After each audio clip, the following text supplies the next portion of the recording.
merasa bahagia Mas Ahaye datang di kota Solo. Tentunya ini satu anugerah buat kita semua warga kota Solo.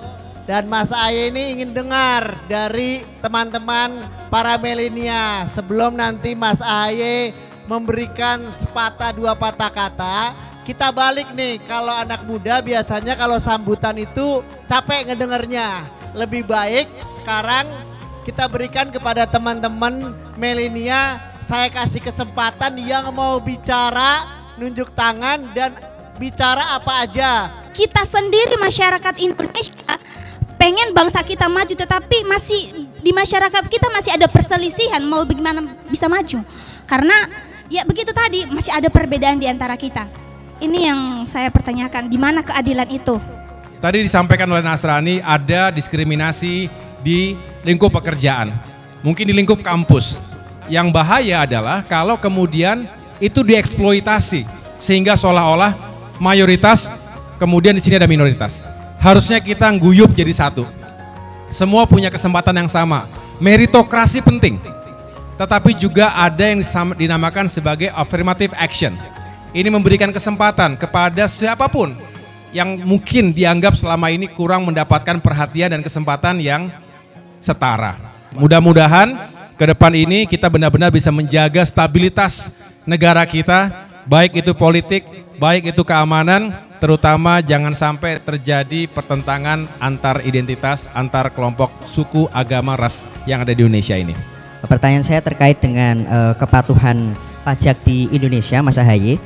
Sebagaimana yang kita tahu, rasio pajak Indonesia terhadap PDB itu termasuk salah satu yang terendah di dunia, yaitu sebesar 10,4%. Ini di bawah rata-rata dunia yang 13,5%. Pertanyaan saya adalah bagaimana komitmen dari Mas Ahaye untuk meningkatkan ini, kemudian juga dari segi penegakan hukumnya, karena sebagaimana yang kita dengar akhir-akhir ini banyak sekali terdengar masalah terkait penegakan hukumnya dari pajak itu.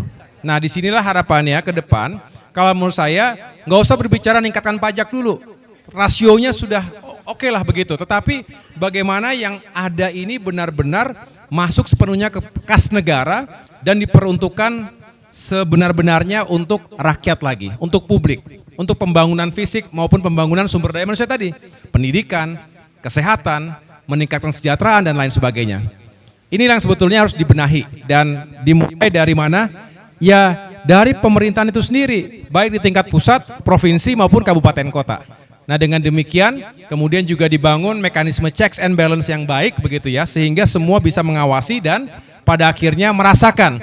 Sekali lagi kita bermohon sebetulnya kepada semua yang memiliki otoritas dan kewenangan untuk mengatur pajak di Indonesia ini agar benar-benar menjalankan tugasnya secara amanah.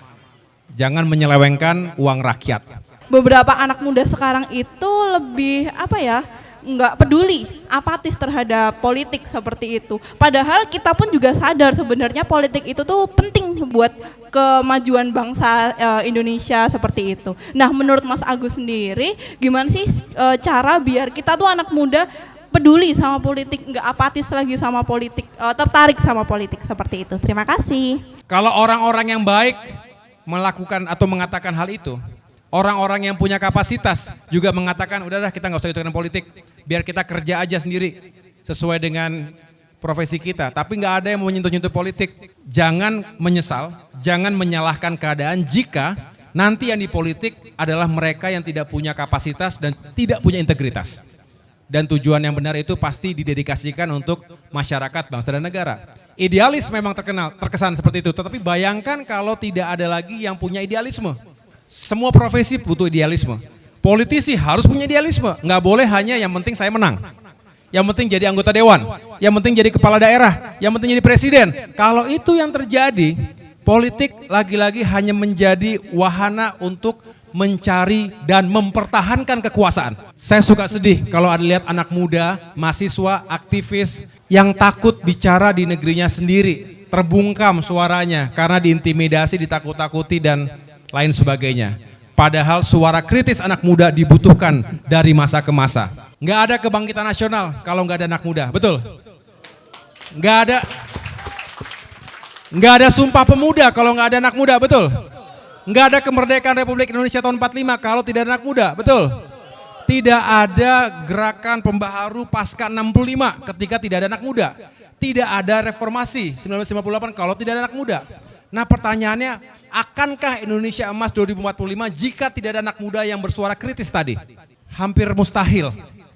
Kita butuhkan suara kritis, kita butuhkan energi positif, kita butuhkan visi besar generasi muda hari ini. Mau saya tanyakan adalah bagaimana solusi yang bisa ditawarkan oleh Mas Agus dan Partai Demokrat untuk menyelesaikan persoalan pendidikan khususnya di SDM tenaga pendidik itu sendiri. Terima kasih. Tadi juga disampaikan Erlangga benar bahwa sebenarnya sekolah-sekolah itu kekurangan tenaga pendidik. Tetapi karena tidak ada jaminan apapun, siapa yang mau jadi tenaga pendidik sekarang? Dan bisa dibayangkan kualitasnya seperti apa untuk bisa memberikan ilmu pengetahuan kepada anak-anak kita, begitu ya. Kalau tanya solusinya bagaimana, saya akan mengatakan ya harus diubah polisinya. Kebijakannya harus berpihak pada rakyat kecil, termasuk pada kesejahteraan guru-guru honorer tadi, ya, diangkat statusnya, diberdayakan tapi juga diangkat statusnya, pada akhirnya mereka juga punya kehidupan yang layak. Kalau punya kehidupan yang layak, mereka bersemangat menjadi guru yang benar, guru yang bertanggung jawab, kemudian optimal dia mengajarkan anak didiknya. Dengan demikian kita berharap anak-anak Indonesia juga tumbuh dengan baik dan berkualitas.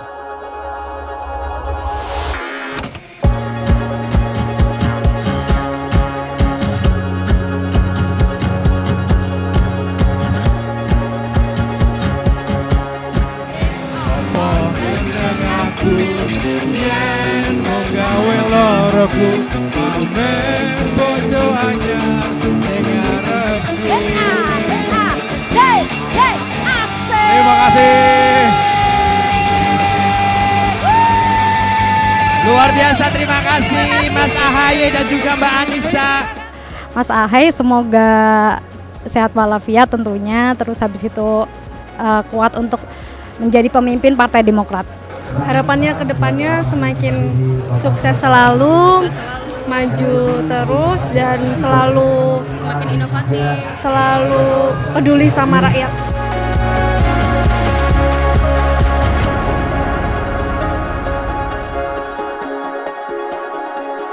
Makasih ya. Makasih ya.